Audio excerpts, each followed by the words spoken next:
growth of the population, an increase in the number of living cells in a given environment. So most bacteria divide by a process called binary fission. Fission is to split, and binary means one cell splitting into two cells. So here we see binary fission occurring. We start with one cell. It will grow, it will elongate. Very important, the cell has to copy its chromosomal DNA. This purple spaghetti strand is the chromosome. So that will be our topic on Monday, is to describe how the cell replicates its chromosomal DNA. And then we can see the invagination of cytoplasmic membrane and cell wall forming a septum here. So when the septum is complete, officially now we've gone from one cell to two cells. Binary fission is over. Now, a term that you guys want to remember is that the time it takes for one cell to divide into two cells, it's called the doubling time or the generation time. And doubling time or generations time, it's genetically programmed into an organism. So as an example, E. coli under optimal conditions has a doubling time of 20 to 30 minutes. That means under optimal conditions, the number of E. coli in an environment will double every 20 to 30 minutes. In contrast, bacteria such as Mycobacterium tuberculosis, Mycobacterium leprae, they may have doubling times of days, right? So they're so slow growing, it might take them days before one cell divides into two. So again, that's just, we're genetically programmed for our doubling time or generation time. We can see in organisms with a short doubling time that we get this huge explosion in the number of cells once they start to divide, right? So this is why bacterial populations, such as E. coli, they can adapt to new environments so rapidly. They are dividing so rapidly.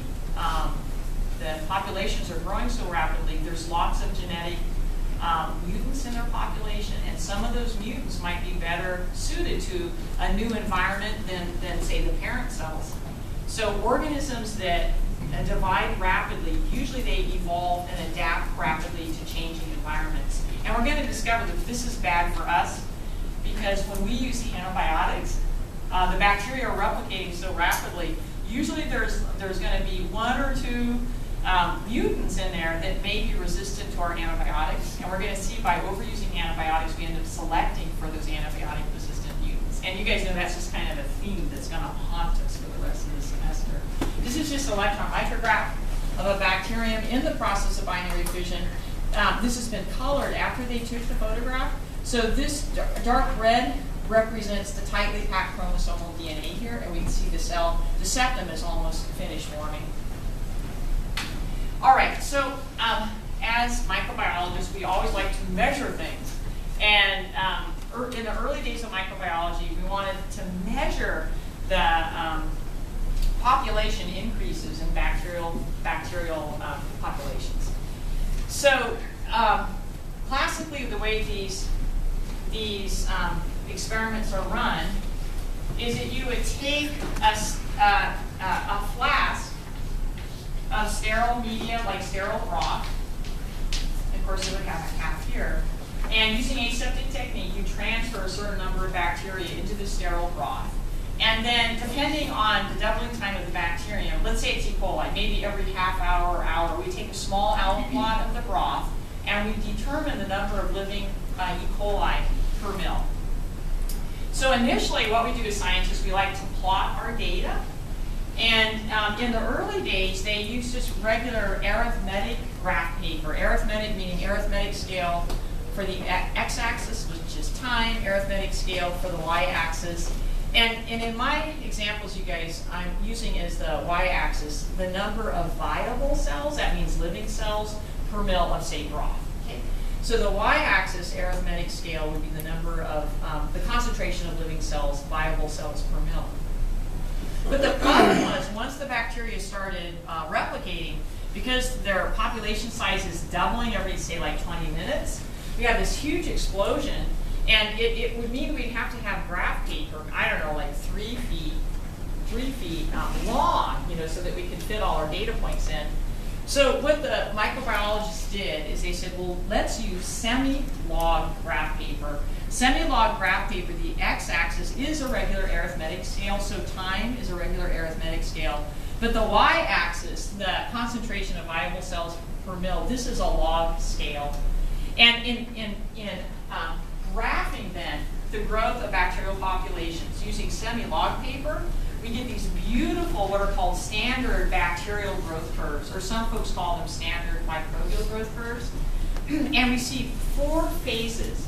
Now, I need to kind of remind ourselves of the experimental conditions here, you guys. This is an experiment in a closed system, meaning that during the experiment, we are not adding more nutrients, and we are not removing waste products. So this is a closed system here.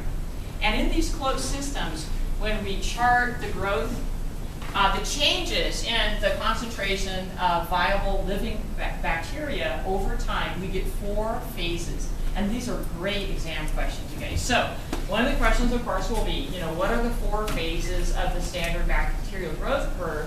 What are their names? And what are our important events that occur at each of those stages? So let's just jump in and do that.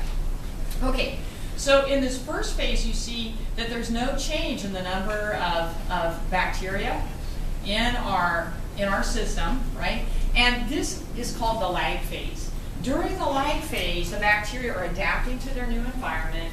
They're transporting nutrients into the cell. They're synthesizing organic molecules. They're growing bigger. They're copying their chromosomal DNA, right? They can't split until they've copied that chromosomal DNA. And we're going to see, oh my gosh, that's a lot of work, right? So here, the cell is growing, getting ready to divide. And then we see this absolute explosion in the number of bacteria in the population. This is called the log or exponential phase.